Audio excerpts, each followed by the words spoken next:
Bonjour à tous chers amis, nous voici de retour sur Gaming Highway, nous allons nous envoler vers l'espace intersidéral et mener un voyage marqué sous le signe de la débilité la plus totale et de la beauté graphique, parce qu'il faut dire que nous allons attaquer ni plus ni moins que Giant Citizen Kabuto, un grand étalon des années 2000 en matière de shoot, une création des joyaux drills de Planet Moon Studio édité par Interplay.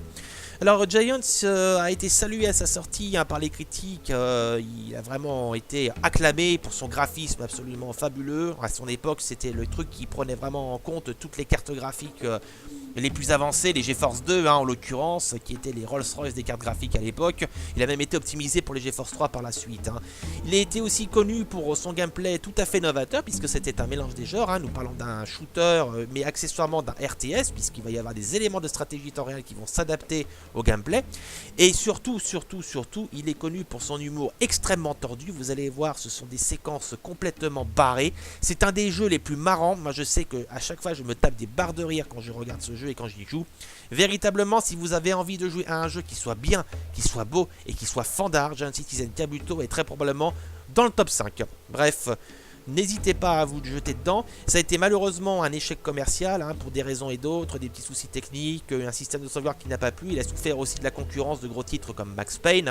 Dire que voilà, il y avait quand même du monde qui se bousculait au portillon. Fort heureusement, une communauté de fidèles s'est agglomérée autour de ce jeu et continue à perpétuer sa mémoire. Il reste de toute façon cité comme un des plus grands jeux qui existent. Et c'est une référence, c'est un incontournable à essayer. Il a même marqué véritablement toute une génération de jeux. Il y a beaucoup de gens qui vont jusqu'à dire que des jeux comme Ratchet et Clank et Jax et Daxter lui doivent carrément leur existence, parce que ce sont des jeux qui, tout comme Giant Citizen Kabuto, reprennent un gameplay intéressant et un humour omniprésent. Giant Citizen Kabuto est considéré comme avoir pavé ce genre vraiment de jeu à la fois intelligent en termes de gameplay et fun en termes scénaristiques. Et les petits gars de chez Planet Moon Studio, en fait, ce sont des transfuges de chez Shiny Entertainment et accessoirement de chez Virgin Games. Donc c'est toute l'équipe de David Perry. Les jeux qu'ils ont fait, pour ne citer que, ça comprend Cool Spot, Global Gladiator, c'est Aladdin sur Mega Drive. Je parle du fameux Aladdin qui ressemble à un dessin animé. Mais aussi MDK et Earthworm Jim. Donc ce sont vraiment des gens qui ont de la bouteille. Planet Moon Studio a donc créé leur premier jeu, c'est Giant Citizen Kabuto, sorti en 2000 et porté l'année d'après sur PlayStation 2 et Mac, je ne sais plus si je l'ai dit. Et ensuite a suivi Armed and Dangerous, toujours dans la même veine, qui a eu un succès beaucoup plus mitigé par contre. Et ensuite Infected sur PSP, que j'ai pas essayé très honnêtement, même s'il paraît qu'il est pas très mal. Et puis par la suite une série de petits jeux beaucoup plus confidentiels, beaucoup plus modestes, jusqu'à ce que le studio ferme malheureusement ses portes en 2011. Donc voilà pour la petite histoire. On va plus perdre de temps maintenant, on va se lancer tout de suite dans la nouvelle partie en solo. En avant, chapitre 1.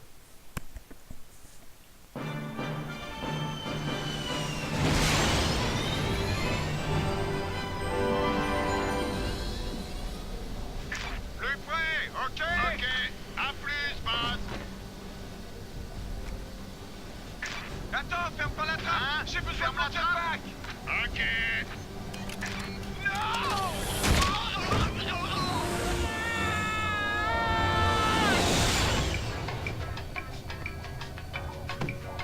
Qu'est-ce que tu fais là, base? Bouge pas.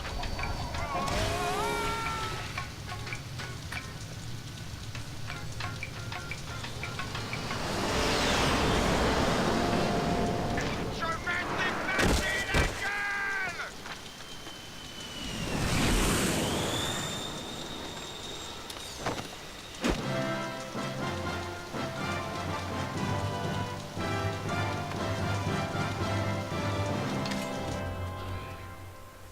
Et voilà, une intro qui met tout de suite dans le ton. Bienvenue sur l'île, un caillou paumé au fond de l'espace. Nous ne sommes pas sur une planète à proprement parler, mais le manuel affirme que nous sommes bien sur une espèce de fragment de planète qui dérive un petit peu dans l'espace. Donc voilà, faut pas chercher bien dans la logique de savoir pourquoi il y a une atmosphère et tout ça. C'est pas des grosses considérations scientifiques pour Planet Moon. L'important c'est de se marrer. Et vous allez voir que c'est quand même question fun assez chargée. Donc voilà, vous voyez, ça reste quand même très joli à voir, hein, même si, bon, bien évidemment, c'est obsolète. L'animation du personnage est tout à fait sympathique. Soit dit en passant, notre ami Baz est doublé en français par Patrick Borg, qui n'est autre que la voix française de Sangoku Dragon Ball Z. Hein. Et c'est bien lui. Vous avez peut-être reconnu l'intonation dans la vidéo d'intro, mais vous aurez l'occasion d'entendre à nouveau, vous inquiétez pas. Donc là, en ce moment, vous devez être tous en train d'imaginer Sangoku dans l'armure. Alors ça aurait été sympa qu'il y ait Eric Legrand, vous savez, pour qu'on ait Sangoku et Vegeta dans le même jeu. Malheureusement, il ne fait pas partie du casting, mais fort heureusement, on a d'autres poids lourds pour faire la différence. Bref, voilà pour la petite anecdote, hein. J'en parlerai à l'occasion, hein, parce que je suis très à fond dans tout ce qui est voxographie et comme ça, et un bon doublage, ça fait toujours plaisir, surtout que celui-là est vraiment très travaillé. Et voilà, nos premiers ennemis, ce sont des lacéreurs, donc bon, bah, des espèces de petits trucs insectoïdes. Alors ça, ce sont les versions petites, hein. Vous voyez, ils sont pas trop méchants, ils crèvent très vite, ils sont très lents et il suffit tout simplement de 3 coups pour les déglinguer. Là, ce que je viens de tuer, là, ces espèces de petites protubérances couleur beige ou marron, ce sont des gousses et c'est là-dedans qu'ils sortent. Et tant qu'il y a des gousses, eh ben, il y aura des lacéreurs. Donc il s'agit de se débarrasser de ces saletés en premier pour ainsi endiguer la production de lacéreurs et pouvoir continuer sans en avoir 50 au cul. Alors, je tiens à préciser, je joue sur la version 1.4 du jeu. Il existe un patch 1.497, hein, appelé entre guillemets 1.5, et il est encore en version bêta. C'est un patch de fan, non officiel. Mais il a la désagréable tendance à créer un gros bug graphique, puisque toutes les textures du sol deviennent transparentes. Donc c'est très pénible. La seule manière, c'est de désactiver le bump mapping des sols. Ce qui rend les textures absolument baveuses et dégueulasses. Donc j'ai préféré faire la concession de rester en 1.4 parce que bon, la différence graphique est pas gigantesque, très honnêtement. Maintenant, si quelqu'un qui m'écoute connaît un moyen de pouvoir faire en sorte d'utiliser ce patch sans passer par la désactivation du même mapping, je suis tout à fait preneur de l'astuce.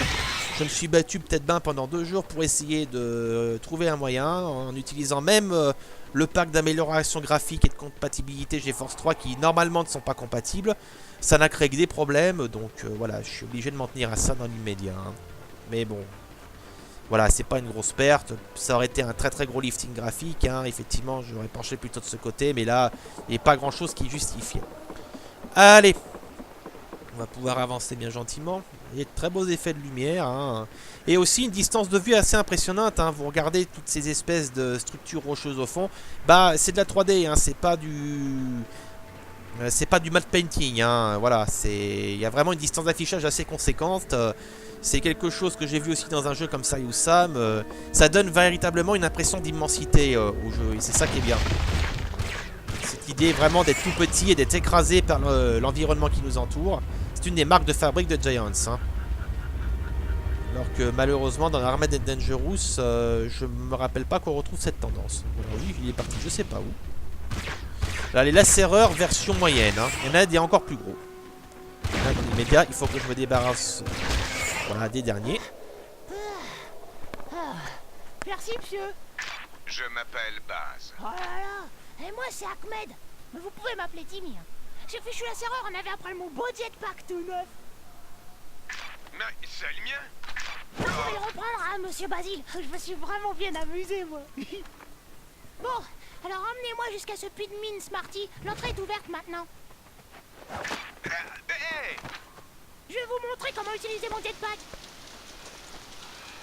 Eh ben, joli tir, monsieur Baz. Monsieur Basile. Ouais. Je suis à la recherche d'un pote à moi. Il a exactement... Mais c'est quoi ça? Hein? Oh, ça? Oh, j'ai des mannequins en forme de Smarties. Les marines essaient de nous faire peur pour nous chasser d'île et s'y installer. Mais elles se rendent pas compte que nous, on vit ici Oh, depuis... la ferme. Ahmed! Hein? Les Smarties, ils sont vrais!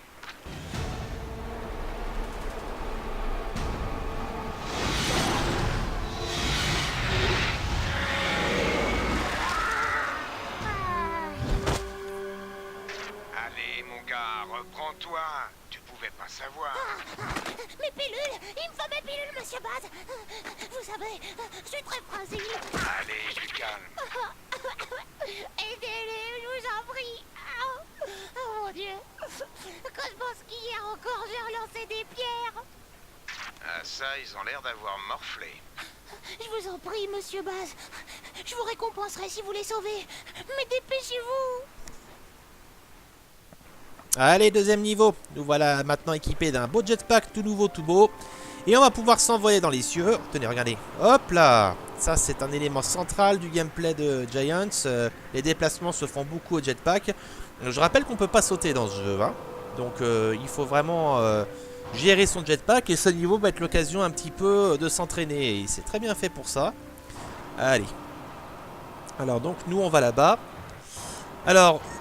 Ce qui va se passer, c'est que nous allons devoir sauver une bande de petits Smarties qui sont pendus au sommet de cette formation rocheuse. S'ils tombent dans l'eau, du moins dans les eaux profondes qui sont juste en dessous, ils vont se faire bouffer par les piranhas. Et il faut absolument les sauver.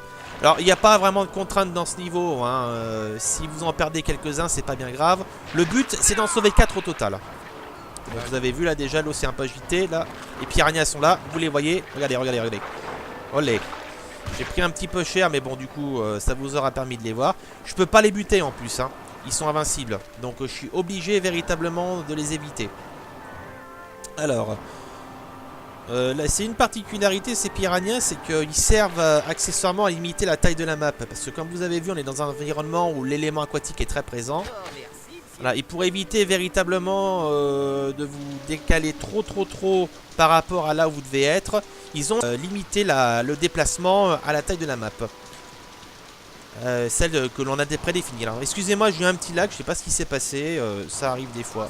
C'est pas un problème de performance, hein, parce que Giants c'est un jeu qui vraiment nécessite rien. Ça arrive. C'est sans doute l'enregistreur qui est un peu déconné. Je me suis battu avec là pendant 2 jours aussi, parce que j'ai eu des gros problèmes avec Fraps.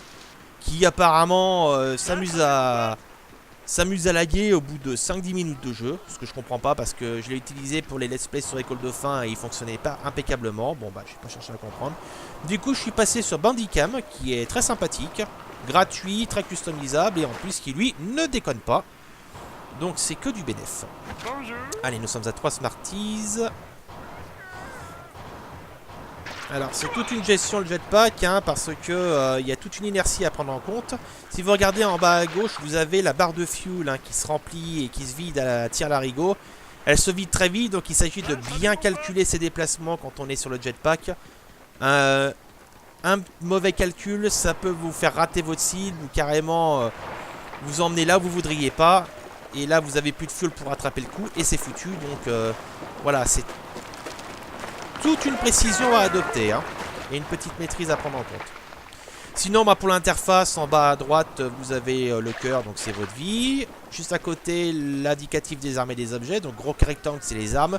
Petit rectangle, c'est les objets supplémentaires. Et en haut... Merci, monsieur Basile. Tenez, acceptez ce cadeau.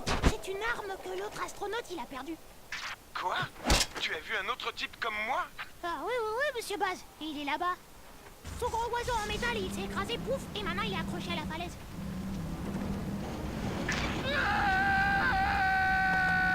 Il est drôle. Vous pouvez passer par ce puits de mine pour le rejoindre si vous voulez. Ok, grimpe sur mon dos. Cool. On va le sauver. Voilà ce que je voulais dire avant d'être interrompu. Désolé, la cinématique m'a un peu pris de court. Sur la partie supérieure de l'écran, vous remarquerez des fois une fenêtre de chat qui s'affiche, hein, donc ça c'est pour les dialogues interjeux. Voilà pour l'interface, hein, grosso modo. Et nous avons désormais un beau lance-roquette qui, comme vous pouvez le constater, inflige beaucoup plus de dégâts. Regardez, les lacéreurs, on les one-shot là, carrément. Donc je peux vous dire que c'est pas du luxe. Alors, petite entorse à ce qu'on a plutôt tendance à trouver dans les FPS et dans les shooters en général. Le lance-roquette n'est pas dangereux à courte portée, hein. Vous savez que quand vous trouvez un lance-roquette dans un jeu, par exemple comme dans Doom, si vous utilisez l'arme sur une cible qui est beaucoup trop proche de vous, vous avez de grosses chances, et même c'est même systématique. Ah bah putain, je suis mordi donc. Oui, vous avez des grosses chances du coup de vous faire exploser la gueule par la même occasion. Donc là, dans Giant Citizen Kabuto, ils n'ont pas jugé nécessaire de mettre ce petit détail. Et là, comme vous pouvez le constater, c'est déjà un petit peu plus chaud au niveau des affrontements. Je suis mort comme une grosse merde là, je dois avouer que j'ai pas fait attention. Donc on va tâcher de faire en sorte de ne pas recommencer parce que malheureusement, si vous perdez pendant votre mission, James vous fait recommencer à zéro. Donc c'est assez frustrant. C'est un des petits défauts qu'on lui avait reproché à son époque quand il était sorti.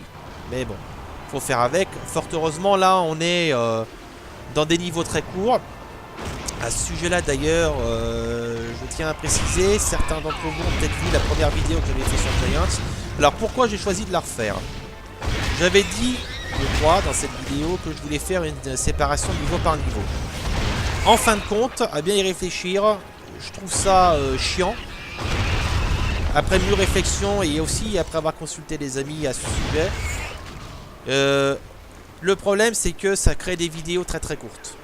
Il y a des niveaux qui sont extrêmement concis, ça ferait des vidéos de 3-4 minutes. Et j'ai pas envie d'en faire des tartines pour si peu quoi. Donc je préfère effectivement faire une séparation plus large. James se divise en 3 épisodes, eux-mêmes divisés en plusieurs chapitres. Donc plutôt que de faire niveau par niveau, je vais faire chapitre par chapitre. Ça fera des vidéos beaucoup plus consistantes. Et ça vous évitera de vous taper toutes les 2 minutes voilà, les discours d'intro et machin comme ça. Voilà. Donc ça c'était pour la petite anecdote. Donc la vidéo, la première vidéo que j'avais postée, du coup je l'ai supprimée et je l'ai remplacée par celle-là. Et je pense que j'étudierai davantage un petit peu la séparation des vidéos par la suite et que je retrouverai un rythme un peu plus régulier en termes de publication. Et nous allons retrouver notre ami Tel. Alors je vous prie là de bien écouter sa voix. Vous allez reconnaître Hercule de la série animée Disney et accessoirement Anakin Skywalker de Star Wars, la seconde trilogie. C'est parti. Oh merci Baz. Ah, j'ai bien cru que j'allais y passer là. Et cette saloperie de bestiole là m'a piqué mon flingue et mon putain de jetpack. Bonjour. Je m'appelle... C'est lui. Oups, veuillez accepter mes excuses, hein. Je serai là-bas si vous avez besoin de moi. C'est un ami. Ce sale petit. Allez, on doit trouver Reg. Oh bah depuis le temps, les marines l'ont sûrement eu, monsieur Baz. Hein? Ah oui. Hier, un escadron de marine a capturé tout mon village. Ah ouais, heureusement, j'ai réussi à m'enfuir dans l'un des vieux puits de mine Smarty. Mais qu'est-ce qu'elles vont bien pouvoir faire de lui?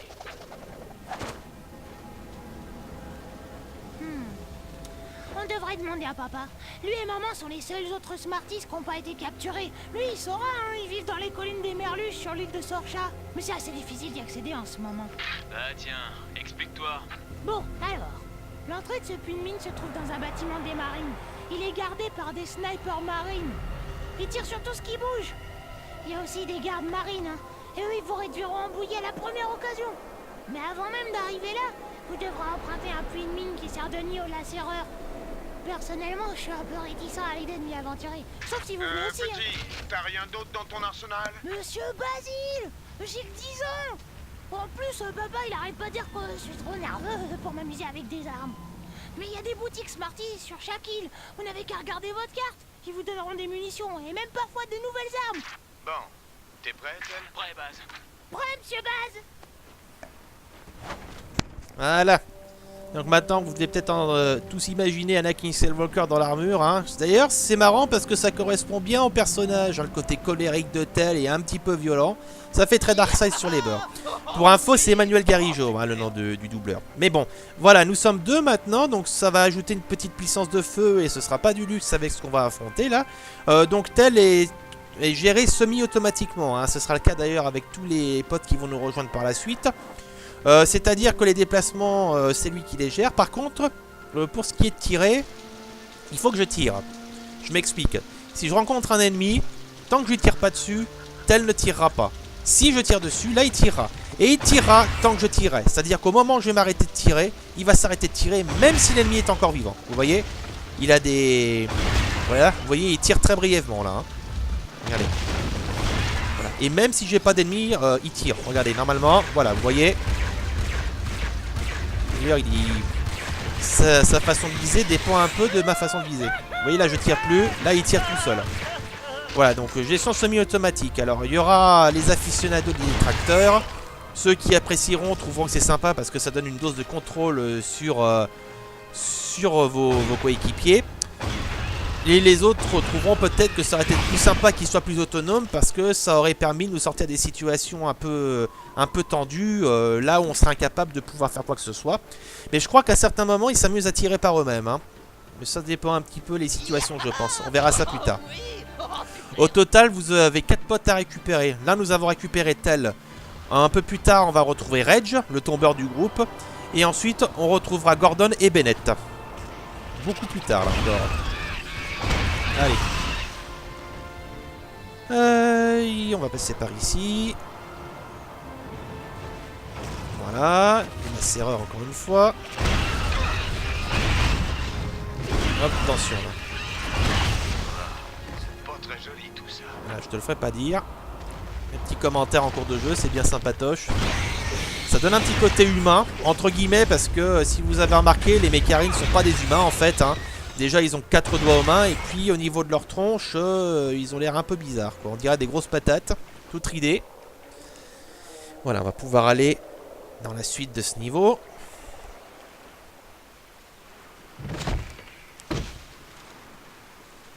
Alors là, maintenant, nous partons vers l'île de Sorcha, où nous allons pouvoir retrouver le papa de Timmy.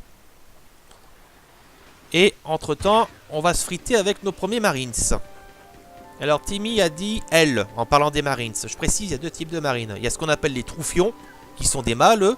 Et vous allez voir, ils ont une façon de parler bien à eux. Hein. Vous les écouterez à un moment donné, ils interviendront dans les cinématiques. Et vous avez les femelles, les plus haut placées, hein, parce que il faut savoir que les Marines, c'est une matriarchie. Je crois que c'est comme ça que ça se dit. Hein. Où c'est les femmes qui ont le pouvoir, qui ont les plus gros niveaux. Et c'est une reine qui domine les Marines. Elle s'appelle Sappho. Et on viendra plus tard parce qu'elle aussi, elle est doublée avec par une célèbre voix française. J'en dis pas plus. Mais je pense qu'il y en a beaucoup qui apprécieront. Allez. Donc le camp des Marines. Alors juste avant d'entrer, on a buté les vermes. C'est une espèce de petite saloperie volante visible qui crache du feu. Là, dans l'immédiat, elles sont pas chiantes, mais un peu plus tard, elles vont devenir assez pénibles. Allez. Donc là, vous voyez, architecture un peu différente, hein, avec des tours d'observation. Et là, les marines, normalement, ils nous attendent derrière. Voilà, ils sont là-bas. Avec un lacéreur. Et j'aperçois une boutique aussi. Allez, allez.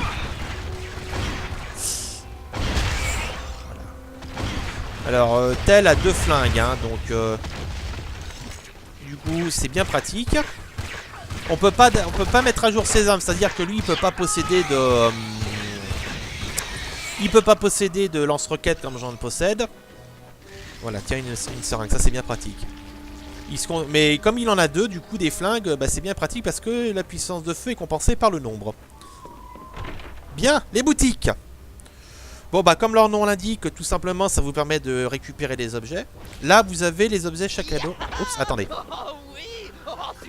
J'ai entendu que ça tirait donc je m'inquiétais un peu. Bon bah on va laisser comme ça, pour le moment il n'y a pas d'avoir de danger direct. Alors je reviens dessus, donc les objets du sac à dos ce sont des objets supplémentaires que vous allez pouvoir obtenir et qui vont vous donner accès à des fonctionnalités assez cocasses. On reviendra dessus en temps normal. Les objets disponibles, bah, c'est tout ce qui est seringue de soins. Oh bah voilà, j'en étais sûr. Voilà. Il y a un marine dans le coin. Bah il est là-bas. Et alors petit détail aussi sur les boutiques. Hein. Ça continue à vous attaquer de plus belle quand vous êtes en boutique. Hein. Le temps s'arrête pas. Voilà. J'avais complètement oublié ce détail. Allez, je reviens dans la boutique vite fait. Alors, objets supplémentaires, hein, grenades, seringues de soins pour vous rétablir en santé. Arsenal, donc tout ce qui est armes supplémentaires avec munitions. Hein. Chaque fois que vous revenez à la boutique, vous refaites le plein de munitions. Tout est gratuit, je précise, hein, et tout est en quantité illimitée. C'est-à-dire que si un objet propose un lance-grenade et des seringues, vous pouvez revenir autant de fois vous voulez, il y en aura de disponibles. Pareil pour les objets. La réserve de santé, ça c'est tout simplement une réserve de vie. Quand vous êtes blessé et que vous allez dans une boutique, on va puiser dans la réserve de santé pour vous redonner de la vie. Ça par contre c'est pas illimité. Hein. Quand vous avez plus de réserve de santé, vous pouvez plus vous soigner à la boutique. Mais tant que vous avez des seringues à la limite, c'est pas plus mal. Allez, on va continuer maintenant. Et là vous voyez mon lance-roquette est à nouveau full munitions. Là où il y a un sniper, il va falloir faire très attention. Parce que là cette fois-ci, on est fidèle au FPS. Un coup de snipe dans la gueule, c'est du gros dégâts. Bon. Là, les Marines, vous avez vu, se battent différemment des lacéreurs. Ils se planquent derrière les arbres. Vous voyez celui-là, regardez, il tourne au fur et à mesure que j'essaie de l'avoir. Ils essaient de se rendre ailleurs, ils essaient de se mettre à couvert. Donc c'est déjà un petit peu plus stratégique au niveau de l'attaque. Hein. C'est pas comme les gros lacéreurs qui débarquent devant vous, ouvrent leur gueule et vous tirent dessus. Alors en petit nombre, ça passe. Mais quand c'est un plus grand nombre, ça devient un petit peu différent. Voilà, alors mon pote est mort. Alors pas de souci. Quand vous perdez vos coéquipiers, ils meurent pas définitivement. Hein. Ils sont juste KO pendant quelques secondes, ils reviennent tout de suite après. Voilà, vous voyez en haut à gauche, il vient de prévenir et le revoilà, tout flambant neuf. Donc pas de souci, ils crèveront assez souvent d'ailleurs. Ils ont tendance un peu à se foutre dans des situations assez épineuses. J'ai déjà plus de lance-grenade moi. Je vais juste faire un petit tour, voir un peu ce qu'il y a de beau. Alors, qu'est-ce qu'il y a? Peut-être des choses derrière. Faut toujours regarder parce qu'il peut planquer des choses. Il peut se planquer des choses. Voilà. Il y a une seringue de soins gratuite, hein, c'est toujours sympa à prendre. Et un petit peu de munitions pour le lance-roquette, ça aussi c'est toujours sympa. Bon, je pense qu'on a fait le tour. Hein. J'ai cru entendre un lacéreur, mais on va pas aller le buter, c'est pas utile, puisque de toute façon, on arrive à la fin du niveau. Et c'est ici que ça se passe. Allez. Ah oui aussi, quand vous avez un poids sur le dos, le jetpack a plus de mal à vous porter. Hein. Donc vous allez voir, ça aura aussi un impact pour la suite. Vous voyez, il y a tous ces petits détails qui sont pris en compte. Hein. Le poids, le déplacement, c'est vraiment un gameplay très très ciselé. Et voilà les îles de Sorcha.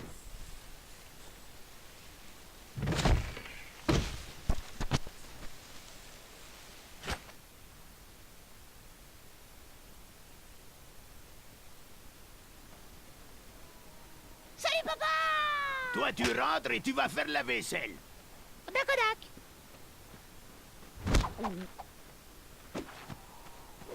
On est à la recherche d'un pote à nous. Regardez-moi. Je crève la dalle. Depuis l'arrivée de ces fichus marines, il est devenu trop dangereux de chasser les Vimps tout seul. Apportez-moi 20 beaux steaks de Vimp et on parlera après. Voilà, nous sommes arrivés à la fin du premier chapitre de Giants et nous voilà avec le papa de Timmy. Et là, nous allons devoir effectivement attaquer un nouveau pan de cette aventure. Donc, ce sera l'occasion d'une prochaine vidéo. J'espère que cette première vidéo introductive de Giants vous aura donné envie d'en voir plus. Hein. Je vous donne rendez-vous très bientôt pour la suite. À très bientôt à tous et à toutes sur Gaming Highway. Salut, salut!